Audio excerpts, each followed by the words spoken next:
السلام علیکم ورحمۃ اللہ وبرکاتہ۔ تقبل اللہ منا و منکم۔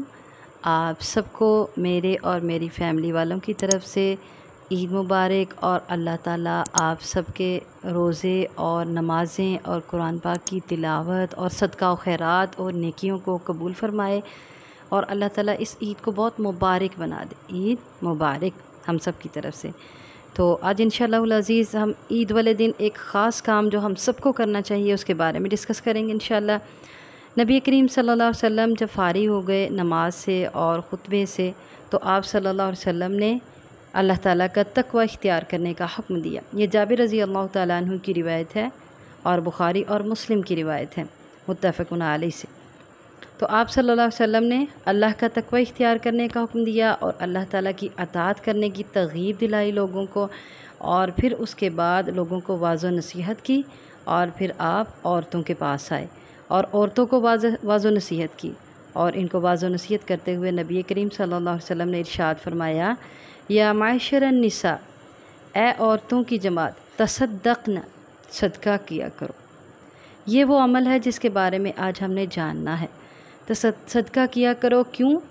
فَإِنَّكُنَّ أَكْثَرُ حَطَبِ جَهَنَّمَ، کہ میں نے تم کو جہنم میں زیادہ دیکھا۔ فَإِنَّكُنَّ أَكْثَرُ حَطَبِ جَهَنَّمَ، اور تم جہنم کا زیادہ ایندھن بننے والی ہو۔ فَقَامَتِ امْرَأَةٌ مِّن سِتَةِ النِّسَاءِ صَفْعَاءُ الْخُدَّيْنِ، ایک عورت کھڑی ہوئی سیاہ رخساروں والی اور کہنے لگی، فقالت لما یا رسول اللہ صلی اللہ علیہ وسلم، کہ اے اللہ کے رسول صلی اللہ علیہ وسلم کیوں، یعنی عورتیں جہنم میں زیادہ کیوں جائیں گی؟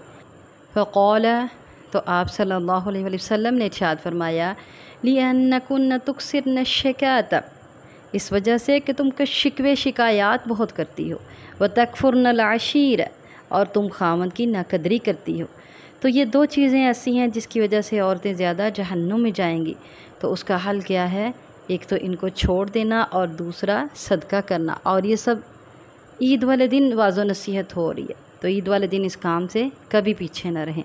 قال، وہ کہتے ہیں، فجعلنا يتصدقن من حلیہن، کہ ان عورتوں نے صدقہ کرنا شروع کر دیا، یلقین فی ثوب بلال، بلال رضی اللہ تعالیٰ عنہ کے کپڑوں میں وہ ڈالنے لگیں، من اقراطہن و خواتیمہن، اپنی بالیاں اور اپنی انگوٹھیاں۔ تو صدقہ اس قدر اہم ہے کہ عید والے دن نبی کریم صلی اللہ علیہ وسلم نے عورتوں کو جہنم کی آگ سے بچنے کے لیے صدقہ کرنے کی واعظ و نصیحت کی۔